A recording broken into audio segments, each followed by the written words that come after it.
नमः संस्कृताय नमस्कार प्रिय विद्यार्थियों, स्वागत है आपका अपने YouTube चैनल समर्पण संस्कृत क्लासेस पर।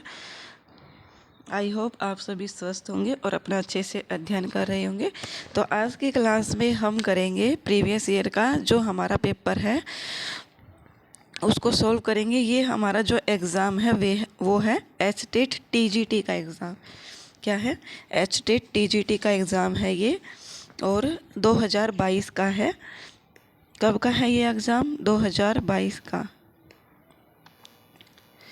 2022 का HTET TGT का एग्ज़ाम है ये।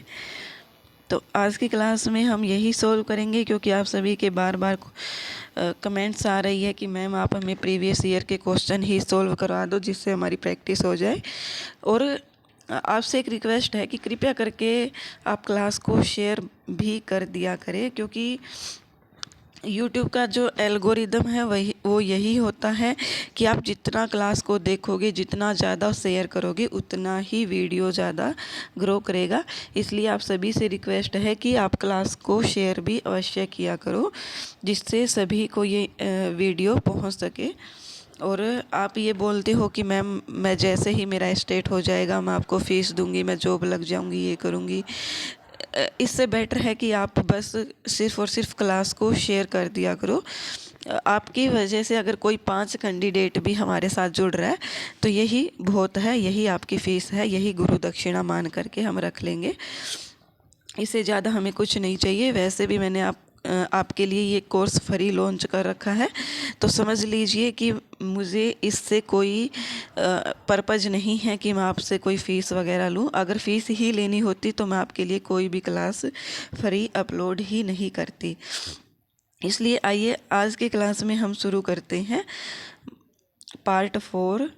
सॉरी, ये पार्ट 4 ही दिया होता है। 3 पार्ट में जर्नल पेपर होता है, एक में CDP, एक में GK वगैरह होती है और एक में हिंदी इंग्लिश होती है। तो यहाँ पर हमारा जो संस्कृत होता है वो 91 नंबर से शुरू होता है, क्योंकि आप सभी जानते हैं चाहे हमारा TGT का एग्ज़ाम हो या PGT का, वो 150 मार्क्स का आता है। और 150 मार्क्स में से 60 नंबर का हमारा संस्कृत होता है। तो संस्कृत सबसे लास्ट में दी जाती है, इसलिए 90 नंबर जर्नल के हो जाते हैं। तो 91 नंबर से हमारी जो है 91 नंबर से संस्कृत शुरू हो जाती है और ऑनवर्ड 150 तक संस्कृत ही चलती है। तो आइए सॉल्व करते हैं।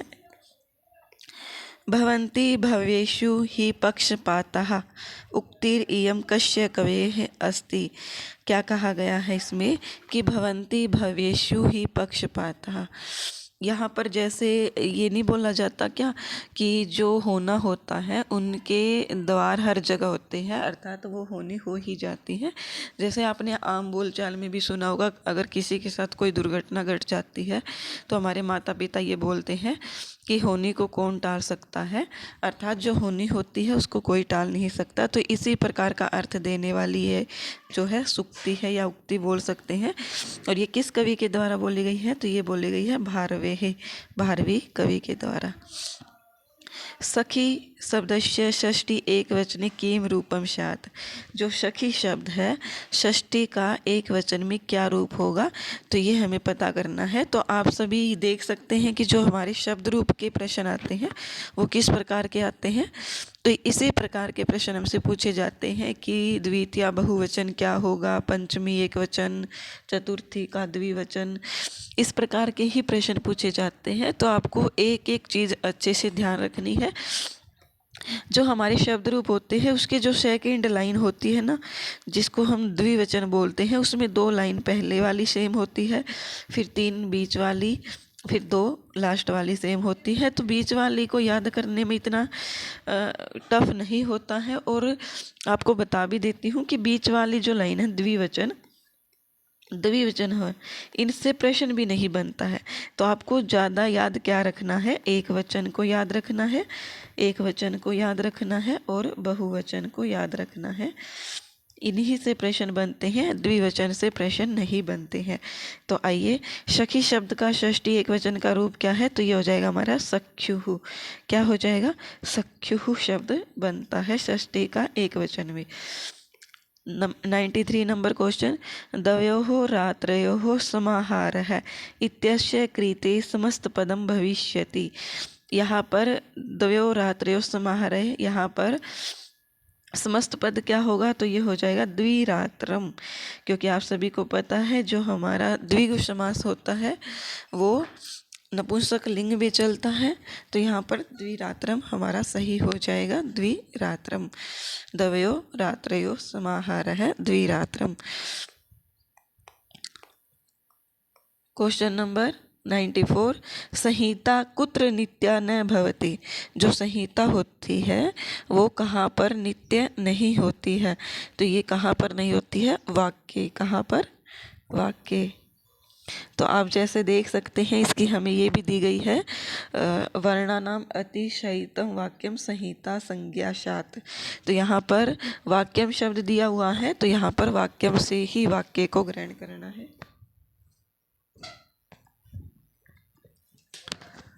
वाक्यम शब्द से ही यहाँ पर वाक्य को ग्रहण करना है, क्योंकि जो संहिता संज्ञा है वो यही है, वर्णानाम अतिशयितम वाक्यम संहिता संज्ञाशात।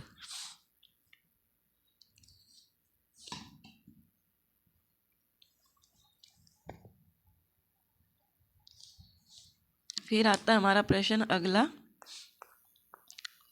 अहर गण है अस्य शब्दस्य सिद्धिर्भवति। अहर गण है जो शब्द है, इस शब्द की सिद्धि होती है, तो इसकी सिद्धि होती है रो असुपी से। किससे होती है, रो असुपी। तो ये हमारे सूत्र है, ये किससे पूछे जाते हैं, कारक से और संधि से। ज़्यादातर सूत्र ही पूछे जाते हैं कारक से और संधि से।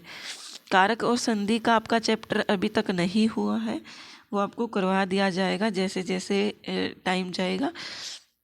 तो यहाँ पर जो अहर गण है शब्द है, ये क्या है, ये रो असुपी सूत्र से बना है, ये आपको ध्यान रखना है। तो ये हम जब कारक पढ़ेंगे तब अच्छे से देखेंगे कि जो कारक है, संधि है, सॉरी ये अहर गण है जो है ये कारक का नहीं है, ये संधि का है। मतलब जो विसर्ग है इसको र हो जाता है, तो अहर गण रो असुपी सूत्र से बना है। रसो मुख्यतया अनुकार्ये रामात एव भवति मतम इदम कश्यम। तो ये किसका मत है, ये है भट्ट लोलट का। किसका है, भट्ट लोलट का। फिर आगे आता है हमारा क्वेश्चन नंबर 97, वर रुचि इति कस्य अपरम नाम है। वर रुचि ही, ये किसका अपर नाम है, तो ये हमें सभी पता ही है, कात्यायन का है। किसका नाम है, कात्यायन का।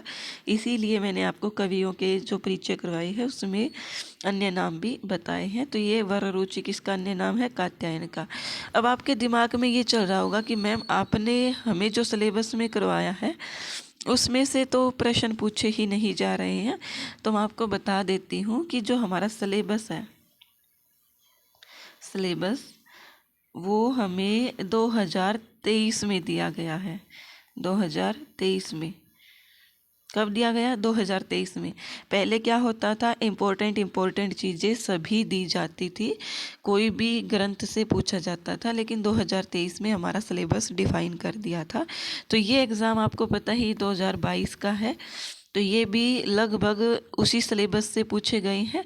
तो ये आप अच्छे से ध्यान रखिएगा, क्योंकि वर रुचि व्याकरण आचार्य ही है कात्यायन, उनका ही अन्य नाम है।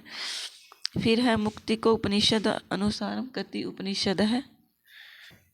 मुक्ति को उपनिषद अनुसारम कति उपनिषद है, तो ये हमारी हो जाएगी 108 उपनिषद है। कितनी उपनिषद है, 108 उपनिषद है। सर्गश्च प्रतिसर्गश्च वंशो मनवंत्राणि च वंशानुचरितं च पुराणस्य पंचलक्षणम। क्या कहा है, ये किसका लक्षण है, हमसे ये पूछा गया है कि श्लोके अत्र, कि इस श्लोक में कस्य लक्षणम, किसका लक्षण प्रतिपादित किया गया है, तो ये है पुराण का लक्षण। पुराण में 5 लक्षण घटित होते हैं, 5 लक्षण होते हैं। तो ये 5 लक्षण कौन कौन से हैं, सबसे पहले है सर्ग। सर्ग अर्थात क्या है, सृष्टि। फिर दूसरा क्या है, प्रतिसर्ग अर्थात सृष्टि का विनाश।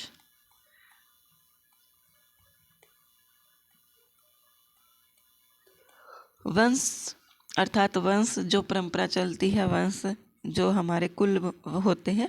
मनु अंतराणी क्या है यहाँ पर? मनु अंतराणी को ऊ को वह हो गया है, यण संधि है तो मनु अंतराणी। मनु अंतराणी अर्थात मनु का जो वंश है उसके अंतराणी, अंतर अर्थात बाद के या बीच के जो लोग हैं वो।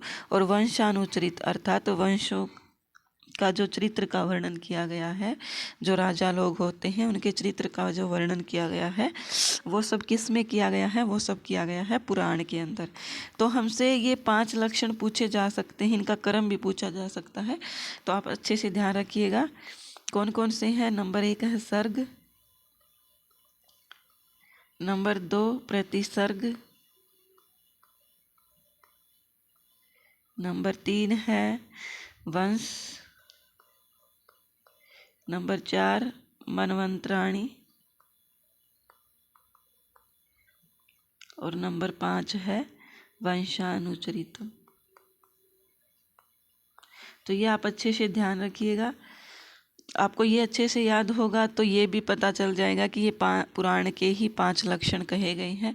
हमसे प्रश्न इतना आसान भी पूछा जा सकता है कि पुराण के कितने लक्षण हैं, या पुराण के जो दिए गए हैं लक्षण वो कितने हैं, तो 5 है टोटल। आपको अच्छे से ध्यान रखना है। आइए अगला क्वेश्चन देखते हैं। पताका प्रकरी भेदात द्विविधा भवति। क्या है? पताका प्रकरी भेदात द्विविधा भवति। तो यहाँ पर क्या कहा गया है कि पताका और जो प्रकरी है ये कहाँ से पूछा गया है? तो ये मैं बता दूँ, ये पूछा गया है नाट्य शास्त्र से, सॉरी ये पूछा गया है 10 रूपक से। कहाँ से पूछा गया है? 10 रूपक से। और 10 रूपक के भी कहाँ से? 10 रूपक के प्रथम प्रकाश से। कहाँ से? 10 रूपक के प्रथम प्रकाश से।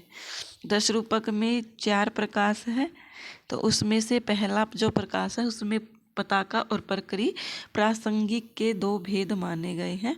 तो ये हमें अच्छे से ध्यान रखना है। पताका और प्रकरी क्या होता है तो ये भी जान लीजिए थोड़ा सा।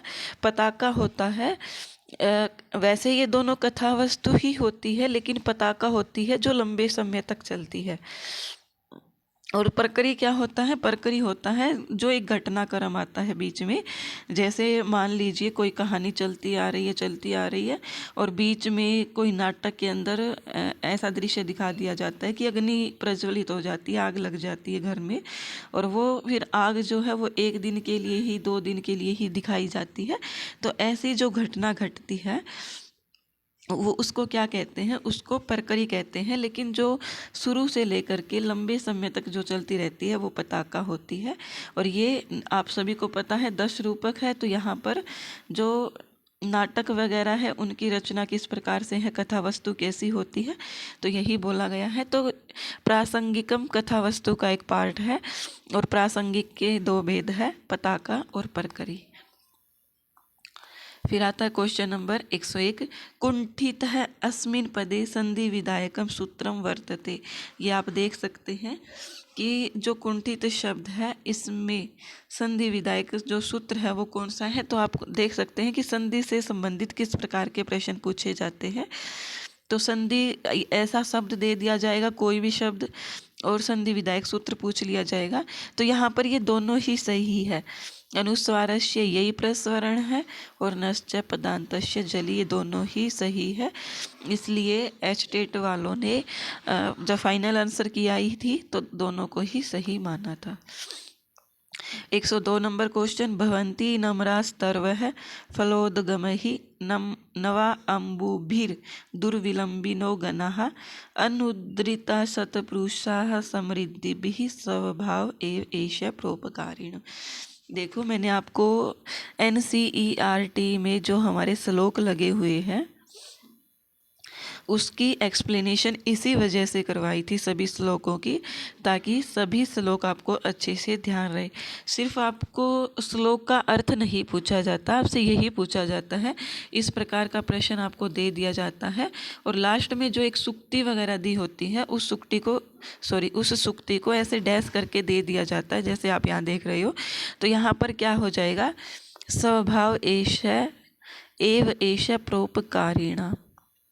तो अगर आपको श्लोक अच्छे से ध्यान होगा तो आप ये भी आंसर अच्छे से कर सकते हो। वैसे भी ये पढ़ते ही पता लग जाता है कि स्वभाव की इस श्लोक का अर्थ क्या है। मैं एक बार फिर से बता देती हूँ, ये आपने वैसे भी एनसीईआरटी में पढ़ा है।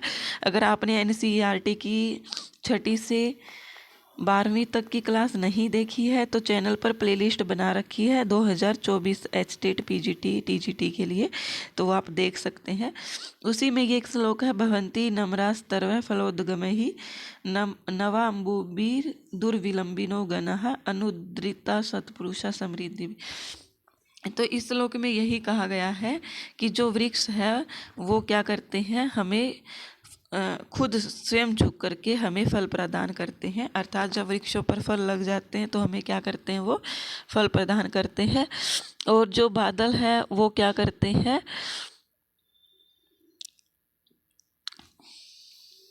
हमारे लिए वर्षा प्रदान करते हैं समुद्र से पानी ग्रहण करके।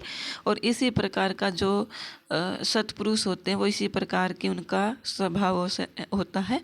तो यहाँ पर यही बोला गया है कि जो परोपकारियों का स्वभाव है वो इसी प्रकार का होता है। देख सकते हैं ऑप्शन में दिए गए हैं, तो ये हमारा सही ऑप्शन हो जाएगा, स्वभाव एव एष प्रोपकारिणाम। विसर्गस्य उच्चारण स्थानम वर्तते। विसर्ग का उच्चारण स्थान आप सभी को पता है।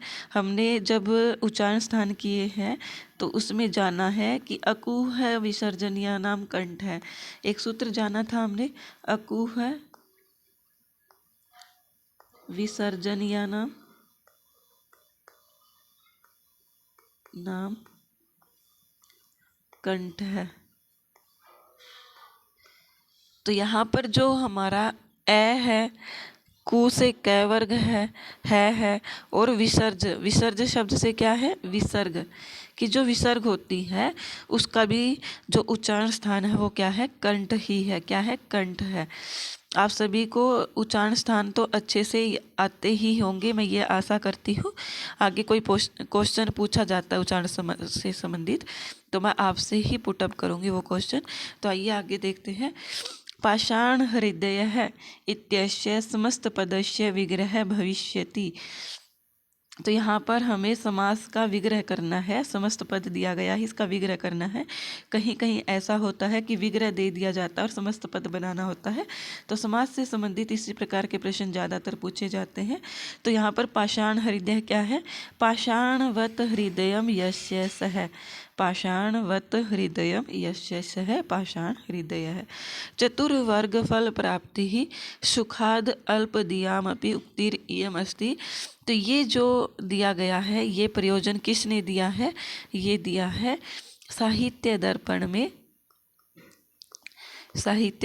में विश्वनाथ जी ने। किसने दिया है, विश्वनाथ जी ने। साहित्य दर्पण किसकी रचना है, विश्वनाथ की है। और ये साहित्य दर्पणकार जो विश्वनाथ जी है ये क्या किया है, इन्होंने काव्य का प्रयोजन दिया है। क्या किया है, काव्य का प्रयोजन दिया है। काव्य का प्रयोजन कि काव्य पढ़ने का जो हमारा प्रयोजन है वो क्या है कि इससे हमें चारों वर्ग की, चतुर्वर्ग क्या होते हैं, धर्म अर्थ काम मोक्ष, ये चतुर्वर्ग में गिने जाते हैं। धर्म अर्थ काम और मोक्ष। क्या है, धर्म अर्थ काम और मोक्ष, ये सभी क्या है, 4 वर्ग है। और इनकी फल की प्राप्ति सुखाद अल्पदियामपि, सुखात अर्थात सुख पूर्वक, अल्पदियामपि, अल्प क्या होता है, अर्थात थोड़ी या कम भी मान सकते हैं हम। अल्प क्या है, कम या थोड़ा। धियाम क्या होता है, धी क्या होती है, धी होती है बुद्धि। कि जो व्यक्ति थोड़ी बुद्धि वाले हैं ना, वो भी क्या कर सकते हैं, साहित्य दर्पण को या इस काव्य को पढ़ करके चारों वर्ग की, धर्म अर्थ काम और मोक्ष चारों वर्ग की फल की प्राप्ति कर सकते हैं, अर्थात इनको प्राप्ति हो सकती है। आप सभी को पता है साहित्य दर्पण में परिच्छेद है, और परिच्छेद कितने हैं, तो 10 परिच्छेद है। प्रश्न संख्या 106, माता भूमि पुत्रो अहम पृथिव्याः इयं पंक्तिरुद्धृता। तो यहाँ पर ये बहुत इजी सा प्रश्न पूछा गया है। तो ये अथर्ववेद के 12 मंडल के पहले सूक्त से लिया गया है। क्या लिया गया है, अथर्ववेद का 12वां मंडल के पहले सूक्त से लिया गया है ये माता भूमि ही पुत्रो अहम। क्योंकि आप सभी को पता है इस सूक्त का नाम क्या है, तो ये भी हमसे पूछा जा सकता है। ये जो लाइन दी गई है ये किस सूक्त से है, तो ये है पृथ्वी सूक्त से। किस से है, पृथ्वी सूक्त से। और इसमें टोटल कितने मंत्र है, तो 63 मंत्र है। कितने हैं, 63 मंत्र है। अच्छे से ध्यान रखिएगा, ये जो लाइन दी गई है ये पृथ्वी सूक्त से दी गई है, और इसमें पृथ्वी सूक्त में टोटल 63 मंत्र है। और पृथ्वी सूक्त के जो वेद है वो किस वेद से है, जैसे हमारा अग्नि सूक्त है। अग्नि सूक्त कहाँ से है, तो अग्नि सूक्त ऋग्वेद से है। इसी प्रकार से ये जो पृथ्वी सूक्त है ये अथर्ववेद का है और 12वें मंडल का पहला सूक्त है। आप सभी को पता है ऋग्वेद में सिर्फ 10 मंडल है। ऋग्वेद में 10 मंडल है, तो 12वां मंडल जो है वो अथर्ववेद में ही हो सकता है, ऋग्वेद में नहीं हो सकता। क्योंकि ऋग्वेद में टोटल मंडल ही 10 है, तो 12वां मंडल ऋग्वेद में कैसे हो सकता है। तो ये हमारा जो है ये दूसरा सही ऑप्शन हो जाएगा। मक्षिकाणाम अभावः इति विग्रहे कृते समस्त पदम किम। तो ये हो जाएगा हमारा निर्मक्षिकम। इसमें समास कौन सा है, तो ये भी पूछा जा सकता है। तो ये है अव्ययी भाव समास। कौन सा समास है, अव्ययी भाव समास। अभाव अर्थ में ये दिया गया है, मक्षिकाणाम अभाव है निर्मक्षिकम। सभी ने सुना होगा। जो अगर हमसे ये भी पूछा जा सकता है कि ये जो निरअव्यय है, निरअव्यय, निर वैसे ये अव्यय ही है, तो ये जो है ये किस अर्थ में प्रयुक्त हुआ है, तो ये अभाव अर्थ में प्रयुक्त हुआ है। अभाव क्या होता है, जिसकी विद्यमानता नहीं होती, अर्थात जिसका अभाव होता है। तो यहाँ पर अव्ययी भाव समास है, ये आप अच्छे से ध्यान रखिएगा। और इसका अगर हमें निर्मक्षिकम दिया होता और विग्रह पूछा जाता तो इसका मक्षिकाणाम अभाव है, हमसे सही ऑप्शन हो जाता। लभ्यम इति पदे प्रकृति प्रत्यउस्त है। लब, यहाँ पर लब क्या है, लब हमारी धातु है और यत प्रत्यय हो जाएगा, सही ऑप्शन सेकंड हो जाएगा। द्रुत विलंबितम छंदसी प्रतिचरणम कति वर्णः भवन्ति। जो द्रुत विलंबित छंद है इसके प्रत्येक चरण में कितने वर्ण होते हैं, तो ये होते हैं हमारे 12 है। कितने होते हैं, 12 वर्ण होते हैं प्रत्येक चरण में। मैंने छंद की भी इतनी अच्छी से वीडियो आपको करवा रखी है, वो भी आप जब व्याकरण की प्लेलिस्ट देखोगे, व्याकरण की प्लेलिस्ट, तो उस व्याकरण की प्लेलिस्ट में टोटल 26 वीडियो है। अभी अगर आप ऑनवर्ड कुछ समय बाद देखते हो तो क्या पता वो प्लेलिस्ट में वीडियो थोड़ी इंक्रीज हो जाए, लेकिन अभी के लिए उसमें 26 वीडियो है, तो आप वो अवश्य देख लीजिएगा। आप कभी भी छंद की क्लास, मतलब आपको ना तो छंद की कोई और क्लास देखने की आवश्यकता पड़ेगी और ना ही कभी भी आप छंद भूलोगे, ये मेरी 100% आपको गारंटी है। इतना इजी लेवल से करवाया गया है आपको छंद, तो ये आप अच्छे से ध्यान से देखिएगा। और प्रश्न किस प्रकार के पूछे जाते हैं वो आप यहाँ पर भी देख रहे हैं और शायद मैंने क्लास में भी करवा रखे हैं। तो यहाँ पर क्वेश्चन नंबर 110, देवर्षि कलानाथ शास्त्रिणः रचना नास्ति। तो ये कौन सी हो जाएगी, जीवनस्य पृष्ठ चतुष्टयम। ये सभी रचना किसकी है, कलानाथ शास्त्री की है, लेकिन हमसे नास्ति पूछा गया है। आपको ये अच्छे से ध्यान रखना है कि हमसे अस्ति पूछा जाता है या नास्ति पूछा जाता है। कभी कभी ये होता है कि 4 रचना में से 3 रचना किसी और की दे दी जाती है और हमसे पूछा जाता है कि इसमें से किस देवर्षि कलानाथ शास्त्री की रचना है। तो यहाँ पर हमसे नहीं है पूछा गया है। तो ये जीवनस्य पृष्ठ चतुष्टयम जो रचना है ये कलानाथ शास्त्री की नहीं है, ये किसकी है? मथुरानाथ शास्त्री की है। किसकी है? मथुरानाथ शास्त्री की है। तो ये हमें अच्छे से ध्यान रखना है। बाकी ये तीनों रचना कथानक वल्ली, विद्वत जन चरितामृतम और संस्कृत नाट्यवल्लरी, ये तीनों रचना किसकी है? कलानाथ शास्त्री की है। ये हम अभी जो हमारी क्लास होगी कवि परिचयों की, उसमें आधुनिक जो कवि होते हैं उसमें हम इनके बारे में जानेंगे। वैसे इनके बारे में थोड़ा बहुत परिचय हमने एनसीईआरटी में पढ़ा है, जितना एनसीईआरटी में दिया गया है। जगती शब्द रूपम वर्तते, जो जगती शब्द है, जगती शब्द रूप है, ये कौन सी विभक्ति का और कौन से वचन का है? तो ये है सप्तमी का एक वचन। इस प्रकार के प्रश्न भी हमसे शब्द रूप से रिलेटेड पूछे जाते हैं। पुनर्प्लश रमते इत्यत्र संधि युक्तम पदम स्यात्, तो ये हो जाएगा हमारा पुनरमते। रै को आ हो जाता है यहाँ पर, तो यहाँ पर पुनरमते पुनः रमते। सह युक्ते अप्रधाने इति सूत्रेण तृतीया विभक्ति भवति, ये जो सूत्र है ये तृतीया विभक्ति का सूत्र है।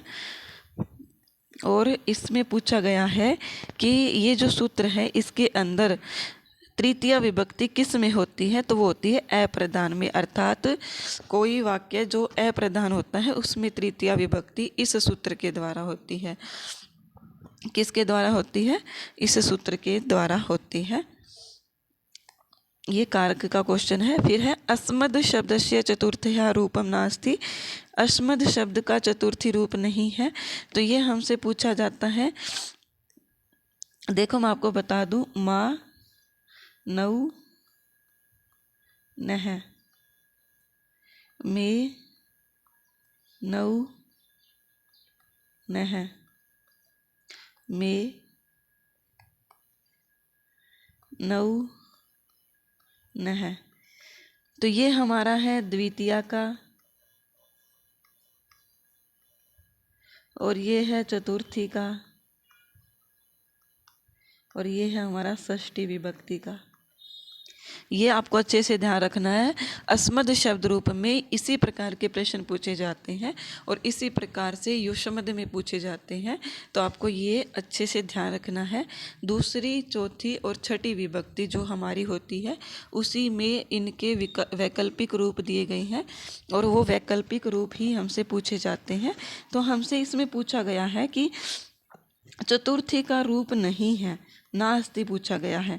तो यहाँ पर में, नौ, न है, ये चतुर्थी का रूप है, और नहु भी है क्योंकि नौ ये बनता है, ये देख सकते हैं। नह भी है क्योंकि नह ये बनता है, ये आप देख सकते हैं। इसमें भी, इसमें भी। तो यहाँ पर क्या नहीं है? माँ नहीं है, और माँ क्या है? माँ नहीं है। तो इसीलिए हमसे यही पूछा गया है। में भी है, नौ भी है, नह भी है चतुर्थी का, लेकिन माँ नहीं है क्योंकि माँ जो है वो द्वितीया का है। किसका है? माँ द्वितीया का है। तो ये आप अच्छे से ध्यान रखिएगा। तो हमारा सही ऑप्शन हो जाएगा माँ। वेद पुरुषस्य विविध अवयवानां वेदांगत्वेन वर्णने समुचितम अस्ति। तो यहाँ पर क्या कहा गया है कि जो वेदांग दिए गए हैं उनके साथ में हमारे जो इंसान के अंग हैं वो भी साथ में दिए गए हैं। तो छंद क्या होते हैं? छंद हमारे क्या होते हैं? पैर। और हमें क्या पूछा गया? समुचित पूछा गया है। समुचित मतलब ठीक, जो ठीक है वही बताना है, ठीक है वही बताना है। तो जो निरुक्त है वो हमारा क्या है? श्रोत्र है। छंद है वो क्या है? हमारे पैर है। शिक्षा है वो घ्राण है, और कल्प है वो क्या है? हमारे हाथ है। तो यहाँ पर हमारा सही ऑप्शन क्या हो जाएगा? शिक्षा घ्राणम, क्योंकि सही पूछा गया है तो सही यही है, बाकी ये तीनों गलत है। तो ये आप अच्छे से ध्यान रखिएगा। मैं आपको छः के छः एक बार बता देती हूँ, थोड़ा सा आपको अच्छे से ध्यान रहेगा। तो ये हमारा क्या हो जाता है? सबसे पहले हम लेते हैं शिक्षा। शिक्षा क्या है? घ्राण। शिक्षा घ्राणम तु वेदस्य, तो शिक्षा हमारी क्या है? घ्राण। कल्प, कल्प क्या है? कल्प है हस्त। क्या है? हस्त अर्थात हाथ। निरुक्त क्या है? निरुक्त है श्रोत्र। निरुक्त क्या है? श्रोत्र। और छंद क्या है? छंद है पादौ। छंद है पादौ तु वेदस्य। फिर है हमारा छंद पाद हो गया। फिर रहता है हमारा व्याकरण। व्याकरणम मुखम समृतम। तो ये हमारा व्याकरण है, क्या है? मुख माना जाता है। व्याकरण मुख माना जाता है। और एक और रहता है, क्या रह गया? शिक्षा, निरुक्त, कल्प, छंद, ज्योतिष। ज्योतिष क्या है हमारी? ज्योतिष है चक्षु। क्या है ज्योतिष? चक्षु। तो ये आप अच्छे से ध्यान रखिएगा। ये 6 अंग इस प्रकार के प्रश्न पूछे जाते हैं और इसका वर्णन सबसे पहले पाणिनीय शिक्षा में मिलता है। तो ये भी हमें पता होना चाहिए। इसके लिए एक श्लोक दिया गया है। तो ये पाणिनीय शिक्षा का श्लोक भी हमसे पूछा जा सकता है। अब आता है श्लोक संख्या 116 है। राज्ञः समीपम इति विग्रहे। क्या है? राज्ञः समीपम इति विग्रहे समस्त पदम कीम। तो यहाँ पर क्या हो जाएगा? उपराजम। उपराजम का जो उपराजम जो शब्द है, इसका षष्ठी राज्ञः समीपम हो जाता है। लेकिन यहाँ पर हमें विभक्ति नहीं बतानी है, हमें समस्त पद बताना है। समास है कादयो मावसानः के। ये आप मुझे कमेंट करके बताओगे, ये आपके लिए है। क्या है? कादियो मावसानः के। ये क्या है? और ये जो है कादियो मावसाना, ये 117 नंबर क्वेश्चन है। और आप मुझे कमेंट में ये लिख के बताओगे क्वेश्चन नंबर 117। और फिर जो ऑप्शन है, ऑप्शन मत लिखिएगा, फिर आप लिखिएगा कि इनका जो ये नाम है, प्रार्थाभिधाना, पदार्थाभिधाना, शपर्शः, विश्लिष्ट, शपरिष्टः, इनमें से आप मुझे इसका नाम लिख करके चाहिए हो तो ये हो तो ये हो तो ये हो तो ये। नंबर सीरीज नहीं बताओगे, क्वेश्चन नंबर 117 लिख करके ऐसा आपको बताना है। तो आइए आगे करते हैं। पतत प्लस अंजलि, तो ये हमारा क्या हो जाएगा? पतंजलि शब्द बन जाएगा। और यहाँ पर संधि क्या हो जाएगी? पर रूप संधि हो जाएगी। शुश्रूषु गुरुन कुरु प्रिय सखी वृत्तिम सपत्नी जने इत्यशाम पंक्तौ कीम छंद है। तो यहाँ पर छंद क्या है? तो मैं आपको बताती हूँ। देखो, 1 2 3 4 5 6 7 8 9 10 11 12 13 14 15 16 17 18 19 19 इसमें अक्षर है। और 19 अक्षर किस में है? शार्दुल विक्रीडितम में। किस में है? शार्दुल विक्रीडितम में। और आपको इसी प्रकार से छंदों का पता लगाना है। आपने छंद की क्लास नहीं देखी है तो देख लीजिएगा। Question number 120। भू धातु लिंगी रूपम नास्ति। भू धातु का लिंगी रूपम नहीं है। तो ये क्या नहीं है? भवेत, भवेताम, भवेयु, भवेयम, भवेव, भवेम। तो यहाँ पर क्या नहीं होगा? भवेन नहीं होगा। क्या नहीं होगा? भवेन नहीं होगा। उदिते सवित्रे कमलम वीक्षति। तो यहाँ पर क्या हो जाएगा हमारा? ये नहीं होगा, इसको देख करके मत चलना। यहाँ पर हमारा हो जाएगा उदिते सवित्री कमलम वीक्षति। और ये कहाँ से लिया गया है? ये NCERT से लिया गया है। और वो भी कहाँ से? NCERT में योग्यता विस्तार नाम से जो लास्ट का पेज होता है हर लेसन के लास्ट में, योग्यता विस्तार, वहाँ से लिया गया है। इसीलिए मैंने आपको NCERT में योग्यता विस्तार का भी सारा बायोडाटा दिया है। जो जितना भी योग्यता विस्तार में इम्पोर्टेंट चीज़ें हैं वो सब करवाई है, क्योंकि मैं नहीं चाहती कि आपका एक भी क्वेश्चन गलत हो। तो यहाँ पर ये जो उदिते है, ये क्या है? वैसे ये कारक में भी है, लेकिन ये जो एग्जाम्पल है ना, ये NCERT का ही उठाया गया है। तो यहाँ पर क्या हो जाएगा? सूत्र कौन सा लगेगा? यस्य च भावेन भाव लक्षणम। यस्य च भावेन भाव लक्षणम सूत्र का यहाँ पर प्रयोग किया जाएगा। यस्य च भावेन भाव लक्षणम, अर्थात एक क्रिया की समाप्ति होने पर ही दूसरी क्रिया का आरंभ हो तो पहली जो क्रिया होती है उसमें क्या लगता है? सप्तमी विभक्ति का प्रयोग होता है। जैसे यहाँ पर है उदिते सवित्री। सवित्री क्या है? सूर्य। तो यहाँ पर क्या है? सूर्य के विकसित होने पर ही कमल खिलता है। अगर सूर्य उदित नहीं होगा, सूर्योदय नहीं होगा तो कमल भी क्या है, नहीं खिलेगा। इसलिए इसमें यही कहा गया है कि पहली जो क्रिया है, तो यहाँ पर पहली क्रिया क्या है, सूर्योदय होना। तो यहाँ पर सवित्री जो शब्द है ये सही नहीं है। सवित्री जो शब्द है, सवित्री, इसमें क्या होता है, सप्तमी विभक्ति का प्रयोग किया जाता है। भिन्न वर्गीय पदम चिनुत, भिन्न वर्ग का पद हमें चुनना है। तो इसमें से जो भी भिन्न है वो सभी क्या है, इसमें सभी में तुमुन प्रत्यय का प्रयोग किया गया है, इसमें कोई भिन्न नहीं है। तो यहाँ पर जो हमारे एचटेट वाले हैं, इन्होंने भी इस क्वेश्चन का ग्रेस मार्क सभी को दिया था, इसका कोई आंसर नहीं दिया है। इसलिए इसमें कोई भी सही, सारे ही ऑप्शन सेम है, कोई भी ऑप्शन इसमें अलग नहीं है। गुरु से धन स्वीकार करो इत्यस्य वाक्य से संस्कृत अनुवाद है। तो यहाँ पर क्या है, गुरोः धनम स्वीकरोतु, क्या है, गुरोः धनम स्वीकरोतु, ये सही हो जाएगा। फिर आता है हमारा सेमुषि इत्यस्य समुचितो अर्थो अस्ति। तो यहाँ पर मैंने आपको एनसीईआरटी में बताया भी है कि शेमुषि शब्द का अर्थ क्या है, तो ये हो जाएगा हमारा बुद्धि। जो शेमुषि शब्द है, सेमुषि शब्द, इसका समुचित अर्थ वो तो है बुद्धि, लेकिन पूरा का पूरा, लेकिन अगर हमसे पूछ लिया जाए सेमुषि में जो शे है, से, इसका अर्थ क्या है, तो इसका अर्थ हो जाएगा मोह। क्या हो जाएगा, मोह। क्या हो जाएगा, मोह।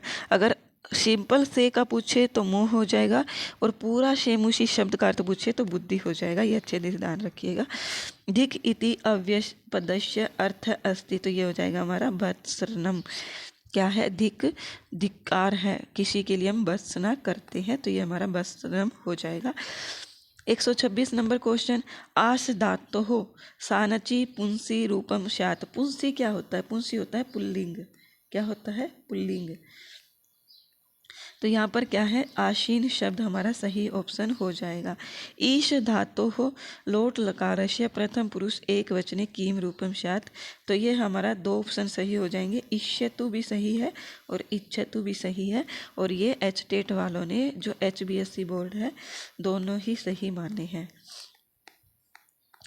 छिद धातो हो तय प्रत्यय सति किम रूपम स्यात्। तो ये हमारा हो जाएगा छिन्न। जब छिद धातु में हम तय प्रत्यय लगाते हैं तो तय, इस छिद प्लस तय क्या हो जाता है, छिन्न बन जाता है। क्या बन जाता है, छिन्न बन जाता है। गीस प्रत्यांत शब्दों अस्ति। गीस प्रत्यांत शब्द कौन सा है, तो यह है नर्तकी। नर्तकी में किस प्रत्यय का प्रयोग किया गया है, गीस, और ये कहाँ से है, स्त्री प्रत्यय से, स्त्री प्रत्यय से।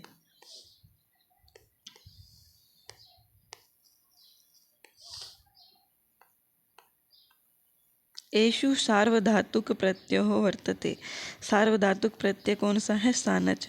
सानच जो प्रत्यय है वो कौन सा प्रत्यय है, सार्वधातुक, अर्थात इसका सभी धातुओं में प्रयोग किया जा सकता है। क्रोधात भवति सम्मोह, ये कहाँ से है, ये है श्रीमद् भगवत गीता से।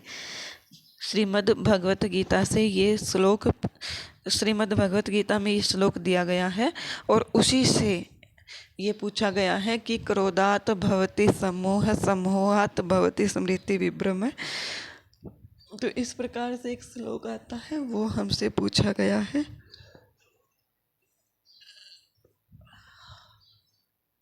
वो आप अच्छे से ध्यान रखिएगा।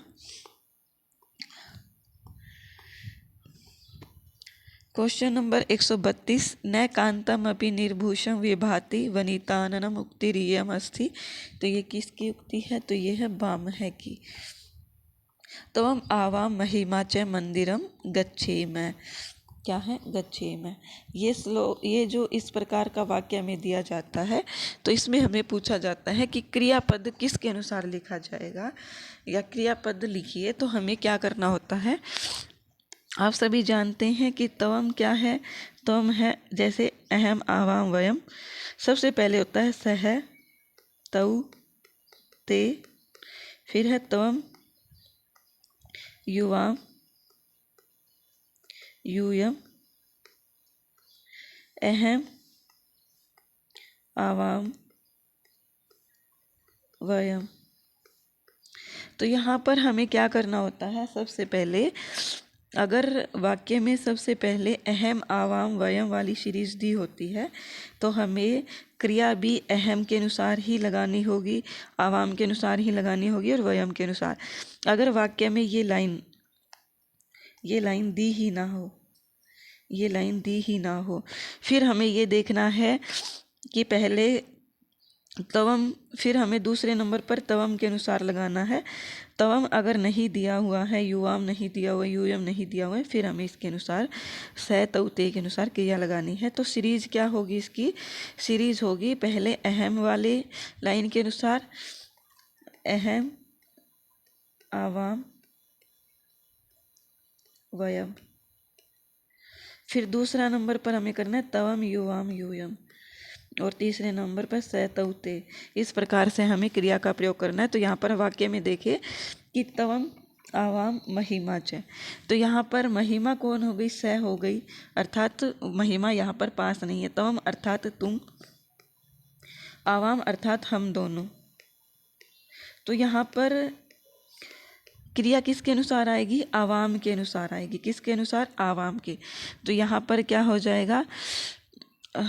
गच्छेम शब्द सही हो जाएगा। गच्छेयम गच्छेव गच्छेम, सॉरी यहाँ पर गच्छेव सही होगा क्योंकि आवाम के अनुसार आवाम तवम, सॉरी ये क्रिया तो इसके अनुसार ही चल रही है, आवाम के अनुसार। क्रिया आवाम के अनुसार ही चल रही है, लेकिन क्या हो रहा है यहाँ पर? क्योंकि आवाम में हम जानते हैं दो लोग हैं, आवाम अर्थात हम दोनों, अर्थात इसमें दो हो गई। लेकिन आपको क्रिया गच्छेव नहीं करनी है। क्यों नहीं करनी है? क्योंकि तुम भी है और महिमा भी है। तो टोटल कितने लोग हो गए? टोटल 4 लोग हो गए, 4 लोग, और 4 लोगों के लिए बहुवचन का प्रयोग किया जाता है। इसलिए यहाँ पर क्रिया कौन सी होगी? गच्छेम। कौन सी होगी? गच्छेम। आई होप आपको समझ में आया होगा। नहीं आया है तो जब हम वाक्य शुद्धि करेंगे तब आपको अच्छे से समझा दिया जाएगा। अव्यय पदम विकारम प्राप्नोति, अव्यय पद विकार को प्राप्त करता है विभक्ति में, वचन में, लिंग में। तो इनमें से किसी में भी अव्यय पद विकार को प्राप्त नहीं करता है। तो न कुत्रपि सही ऑप्शन हो जाएगा। काल कर्म अनुसारम एतेषु कह सर्वप्रथम आसीत, तो इसमें हो जाएंगे हमारे भट्ट मथुरानाथ शास्त्री। और भट्ट मथुरानाथ शास्त्री किसके पिता है? कलानाथ शास्त्री के पिता है। वारी शब्दस्य रूपेशु असंगतम विकल्पम चिन्हुत है, तो यहाँ पर हो जाएगा हमारा प्रथमा बहुवचने वारिणी। यहाँ पर असंगत चुनना है तो असंगत हमें चुनना है तो सप्तमी एक वचन में वारिणी नहीं बनेगा, तो ये हमारा गलत हो जाएगा। वृक्क बीति ही इत्यत्र कह समास है, तो यहाँ पर हो जाएगा पंचमी तत्पुरुष समास, क्योंकि सभी को पता है भय अर्थ में क्या कौन सा विभक्ति होती है? पंचमी, और पंचमी तत्पुरुष समास यहाँ पर हो जाएगा। भय अर्थ में पंचमी विभक्ति का प्रयोग किया जाता है। कस्य व्यवधाने सति नकारस्य नकारो न भवति चवर्गस्य व्यवधाने, चवर्ग के व्यवधान आने पर जो नकार है वह नकार नहीं होता है। आरुणि सवेत केतु संवाद कश्याम उपनिषदि वर्तते, वेरी इंपॉर्टेंट है छांदोग्य उपनिषद में। ये मैंने आपको अच्छे से करवाया है। हमारे सिलेबस में जो NCERT का सिलेबस है उसमें दिया गया है वांग मनस पाठ, वांग मनस पाठ, और शायद ये पाठ 9th क्लास का है। वांग मनस जो पाठ है ये 9th क्लास का है। और ये वांग मनस जो पाठ है इसमें आरुणि और श्वेत केतु का संवाद वर्णित है। और ये आरुणि और श्वेत केतु का संवाद कहाँ से लिया गया है? तो ये छांदोग्य उपनिषद से लिया गया है। सही ऑप्शन हो जाएगा छांदोग्य उपनिषद। समुचितम विकल्पम चिन्होत है, तो यहाँ पर हमारा सही विकल्प हो जाएगा यणो ईशत सपृष्टम। क्या है? यणो ईशत सपृष्टम।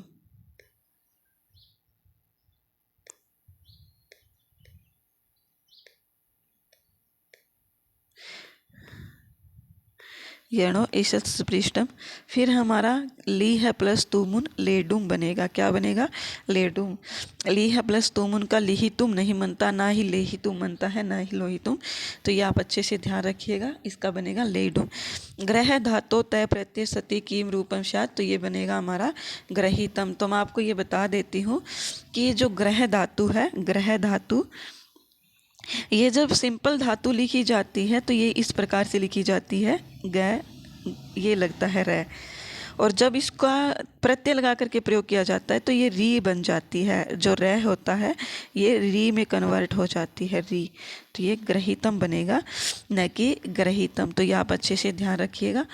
राधा स्थाल्याम तंडुल ओदनम पच्यति इत्यत्र केन सूत्रेण सिद्ध्यति, तो यहाँ पर सही हो जाएगा सप्तम्य अधिकरणे।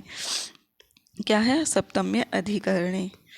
क्षीणः क्षीणो अपि शशि भूयो भूयो अभिवर्धते सत्यम वीरम प्रसीद सुंदरी यौवनम निवर्ति यातम। तो यहाँ पर अलंकार कौन सा हो जाएगा? व्यतिरेक अलंकार हो जाएगा।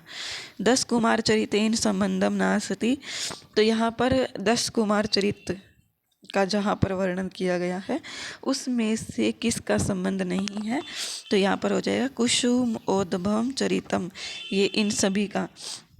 ये जब हम 10 कुमार चरितम पढ़ेंगे तब अच्छे से देखेंगे। 10 कुमार चरितम में 10 राजाओं का चरित्र वर्णित किया गया है, 10। तो उसमें से हमें ये 10 के 10 नाम पता होना चाहिए। इस प्रकार के प्रश्न हमसे पूछ लिए जाते हैं, इसलिए यहाँ पर सही ऑप्शन हो जाएगा ऑप्शन नंबर 4, क्योंकि कुसुम औदभव चरितम 10 कुमार चरितम का में वर्णन नहीं है, यहाँ पर नास्ति पूछा गया है। संस्कृत साहित्य विदूषक रहितम नाटकम वर्तते, तो ये हमारे हो जाएंगे 2, क्योंकि मुद्रा राक्षसम में भी विदूषक नहीं है और मालती माधव जो है इसमें भी विदूषक नहीं है, तो ये दोनों ही हमारे सही है।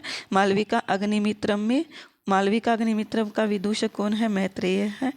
और अभिजान शाकुंतलम का कौन है? माधव्य। तो ये हमें पता होना चाहिए। मालविका अग्निमित्रम का विदूषक है मैत्रेय। मालविका अग्निमित्रम मैत्रेय, मित्र से हम याद रख सकते हैं मैत्रेय। अभिजान शाकुंतलम का माधव्य, और इन दोनों में है ही नहीं विदूषक। अब है सेव धातु लंग लकारे प्रथम पुरुष एक वचने रूपम, तो ये हमारा हो जाएगा ऐसेवत। इसके बाद है हमारा क्वेश्चन नंबर 148, सभी नदियों को नमस्कार करता हूँ, तो यहाँ पर क्या हो जाएगा? सर्वाः नदीः नमस्करोमि, ये सही ऑप्शन हो जाएगा। शिशुः उपगंगम उषितवान अत्र कति अव्यपदानि सन्ति, तो यहाँ पर सिर्फ और सिर्फ एक ही अव्यय है, वो भी क्या है? उप अव्यय, और कोई अव्यय यहाँ पर नहीं है। आर्या छंदसः संदर्भे समुचितम कथनम अस्ति, तो यहाँ पर क्या हो जाएगा? चौथे चरण में 15 मात्रा भवंती, समुचित पूछा गया है।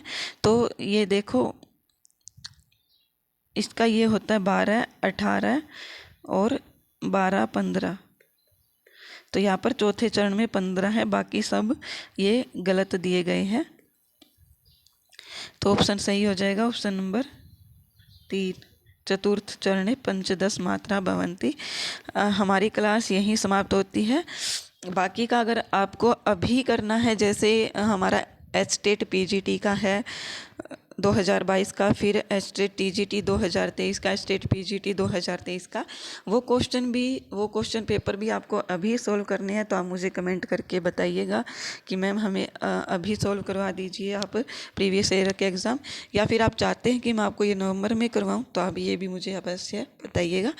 और क्लास को शेयर करना मत भूलिएगा। धन्यवाद, बने रहें हमारे साथ इसी चैनल पर।